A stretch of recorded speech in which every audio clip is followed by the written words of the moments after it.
What's up, everyone? Morey Croson here with the Performance Lab of California. Going to do another breakdown here today. It's going to be on Michael Norman. He is a U.S. sprinter, young guy. I don't know exactly how old he was in this race, but I know he's wearing a Vista Murrieta high school shirt. I think he was the Gatorade Athlete of the Year, or had some type of award like that. I mean, just is an absolute stud. Has just been killing it for track. I think that there's going to be big things for this kid in the future. I wanted to do a breakdown, show you what he does. So, unfortunately, we couldn't get very much good side angle stuff, and just in terms of quality is really the toughest thing to get. But there's some interesting things that Michael definitely does as he's running. So.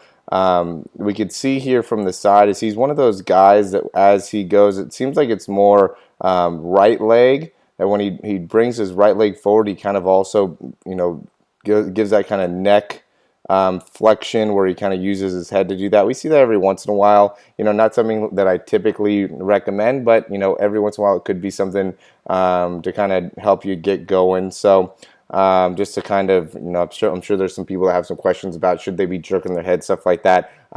Generally, I would say it's not, it's additional movement. It's kind of a wasted motion. But Michael is actually able to do it effectively, and that's going to be a big thing that we're going to be talking about here. Is you could see as he's going, he actually has kind of a similar Usain Bolt style of running and how he kind of moves his shoulders. He's really kind of loose in those shoulders, so as he's going, he's allowing him to kind of shift up and down. You can see how it goes faster, how he's got that kind of movement going on from side to side, and if you compare that to some of the other guys, he's got a little bit more rocking kind of, again, side to side. I mean, everybody's going to have a little bit more of like rotation. So if we see like this guy here, he's got more like internal rotation of the shoulders. You can see how his palm's facing straight back there. I wouldn't recommend that. That tells you that you're lacking some shoulder range of motion, and that makes it so it ends up being much more kind of movement of the actual humerus, the bone inside of the arm as you're going through, and that's not what Michael's doing here. Michael does a good job of going straight flexion to straight extension. See how nicely he does that in that right shoulder there, how he's in maximum flexion there. Then you don't see very much rotation at all. He just goes right back into maximum extension. That's really what you want it to be like, and that's one thing with Michael is he's very, very clean. He has very good mechanics. I think he's a little bit he has a little bit of a forward lean going, which makes it so he doesn't get as much hip flexion, but he has such strong legs and such a strong ability to get that heel right up to his butt that it really doesn't affect him very much. I mean, he's so strong in those hamstrings that he's still able to get the necessary push. I mean, that's the key thing is that, in order to get a better stride, to get that knee out in front of you more, it's really the ability to really push off that back leg or push off that down leg and really get all the way into extension, but then drive that heel right up to your butt immediately after. So you can't let that foot get stuck too far behind you. It should go right into extension, just like it is there for Michael. Boom, there's now its maximum extension. Then right away, he's bringing that foot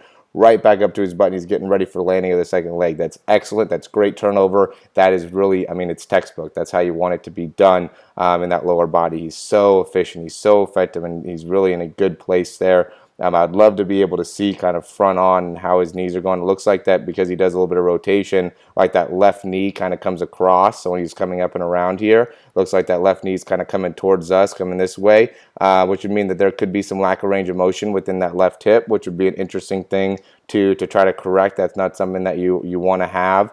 And the way to correct that, if your knees are starting to come across, there's two things that could be happening. One is that you have too much overactivation of your groin, those adductors, and you're at risk for having some type of groin issue. The other problem is that the other potential problem is that you're a little bit weak in that psoas, which is a hip flexor core activator, also into those internal obliques, which is really in that same area.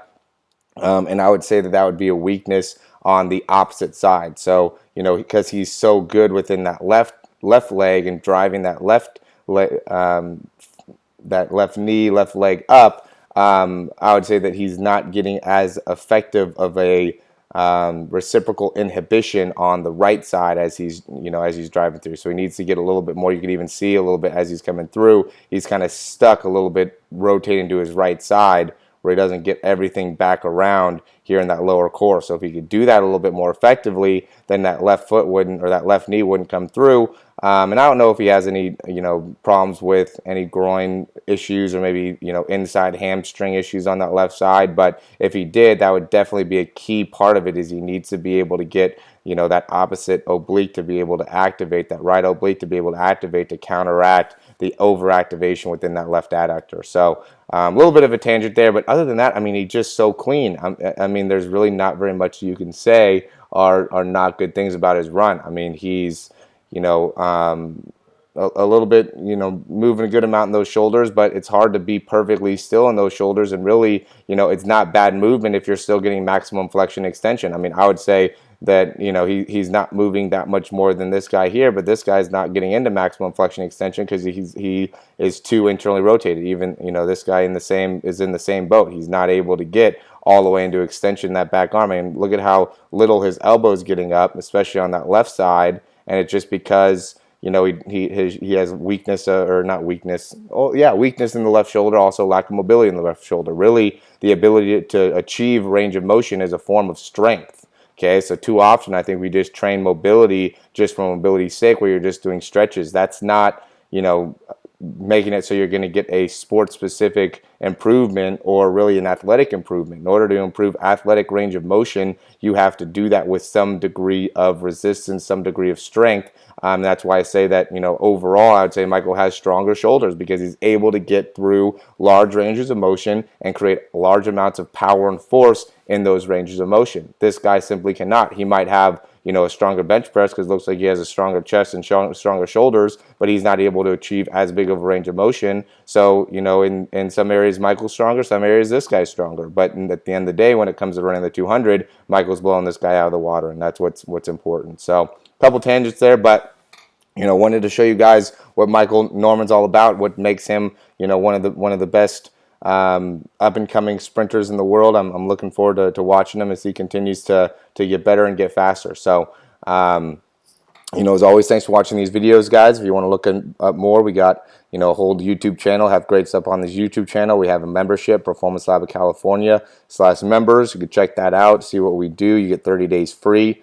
Go into how you can sprint better and everything starts. We give you exercises that you can do. We go into throwing mechanics. We go into prevention stuff that you could do for things like hamstrings, things like groins. Make sure you don't get any injuries there. We also do individual speed breakdowns, which I think have been very, very helpful for people. You send in your videos. We do the same type of breakdown, give you an understanding of where your weaknesses are, where your strengths are, how you can get better, give you some exercises. We get on the phone. I mean, it really has been able to be very beneficial. So if you have any questions about that, want to learn more, you can send me an email, Morey, M-O-R-E-Y, @yourperformancelab.com. Once again, Morey, M-O-R-E-Y, @yourperformancelab.com. As always, thanks for watching these videos, and we will see you soon.